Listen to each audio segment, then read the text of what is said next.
Olá, galera, tudo bem com vocês? Espero que todos estejam bem. Vamos dar continuidade aqui à nossa sequência de aulas, certo?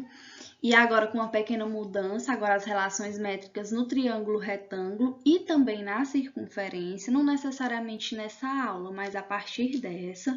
Antes era só as relações métricas no triângulo retângulo, porque a gente estava lá na parte do Teorema de Pitágoras, que é o que nos dá uma base para trabalhar agora, né? E agora a gente vai para as relações métricas. Vamos construir as relações métricas no triângulo retângulo, parte 1. Teremos a parte 2 e vamos ver a parte de circunferência, certo? Então, o que vamos estudar na aula de hoje? Vamos ver os elementos das relações métricas, conhecê-los, e vamos também ver as semelhanças entre as relações métricas, certo? Bom, pessoal, então agora vamos tratar dos elementos das relações métricas. Alguns dos elementos a gente já conhece das aulas anteriores, quando estávamos falando do Teorema de Pitágoras, porque lá a gente estudava o triângulo retângulo e aqui continuaremos os nossos estudos sobre ele. Então, vocês já devem conhecer, já devem saber que o nosso triângulo retângulo ele tem um ângulo de 90 graus.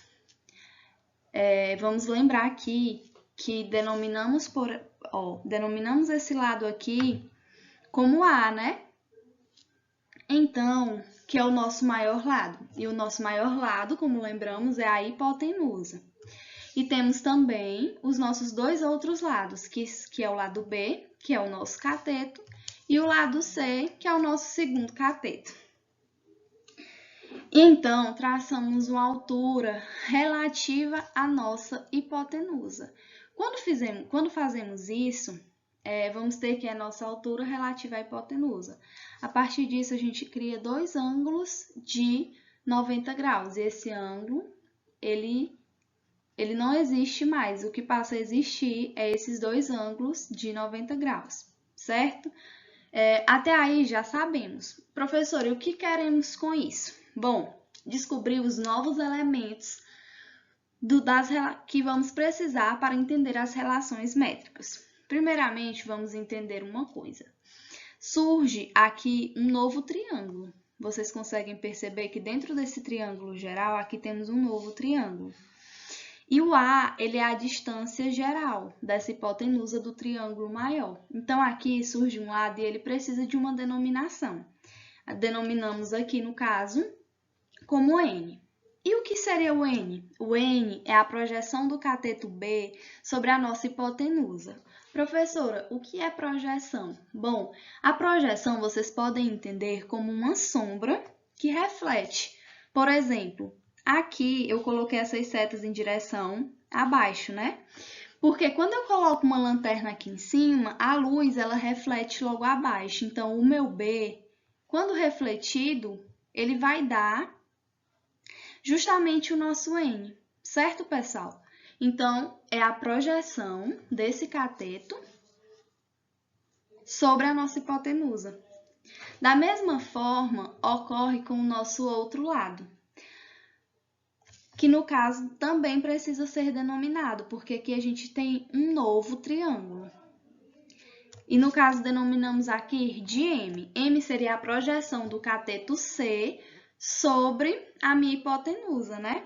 Então, se aqui você imaginar uma lanterna, a luz dela vai refletir sobre C e vai nos dar aqui essa distância.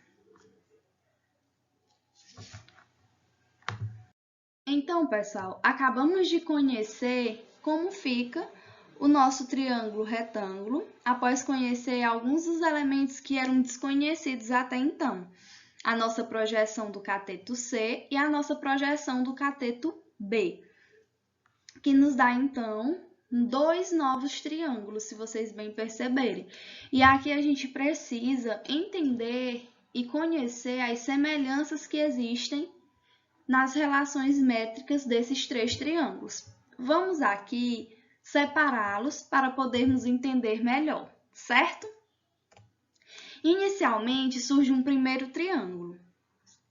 que seria o triângulo que agora tem denominações C, M e H, certo? Então, tenho aqui, ó, o novo triângulo que surge, seria o triângulo menor. Esse triângulo menor, se vocês puderem perceber, a nossa hipotenusa agora será C, porque é o maior lado do nosso triângulo. E os nossos catetos serão o H e o M, certo? Que é aquilo que forma o ângulo de 90 graus. Então, pessoal, surge daí também o nosso segundo triângulo. O nosso segundo triângulo agora terá como hipotenusa o lado B, pois é o maior lado deste triângulo. E os catetos é o lado H e o lado N, que é o que forma o ângulo de 90 graus, certo? E temos também agora o nosso terceiro triângulo. O terceiro triângulo é justamente esse triângulo todo, né? O triângulo que a gente tinha inicialmente e que a gente conseguiu retirar esses dois triângulos aqui. Então, esse triângulo permanece como já conhecíamos, né? Tendo a nossa hipotenusa e os nossos dois catetos, que é o que formam o ângulo de 90 graus.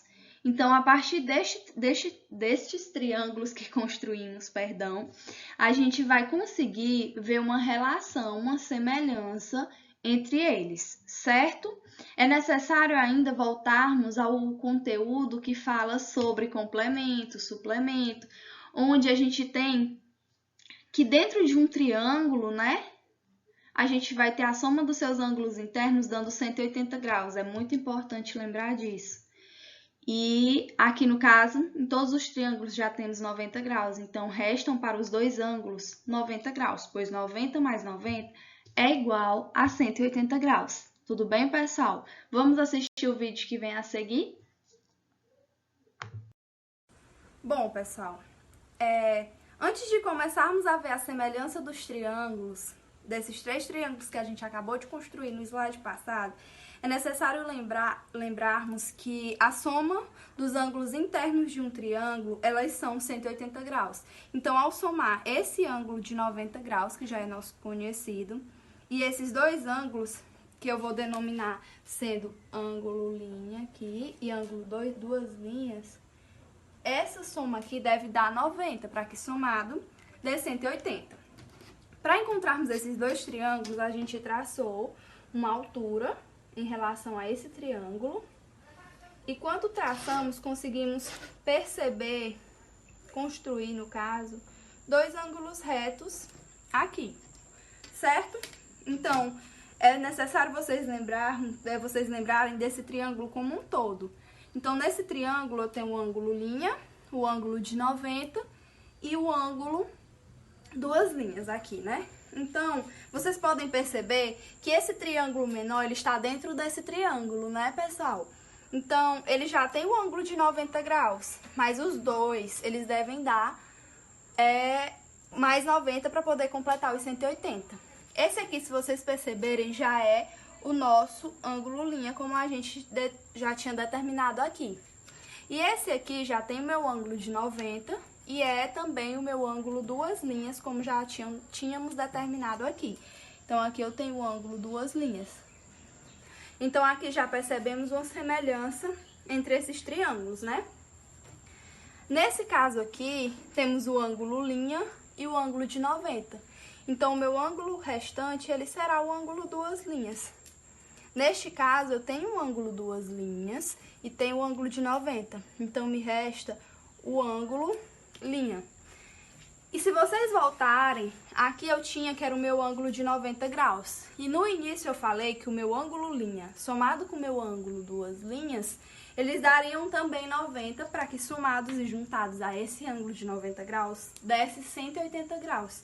Então, esse meu ângulo duas linhas com o meu ângulo linha, se somados, vão dar justamente os 90 graus que eu tinha falado aqui antes. Espero que tenham entendido essa semelhança entre esses triângulos.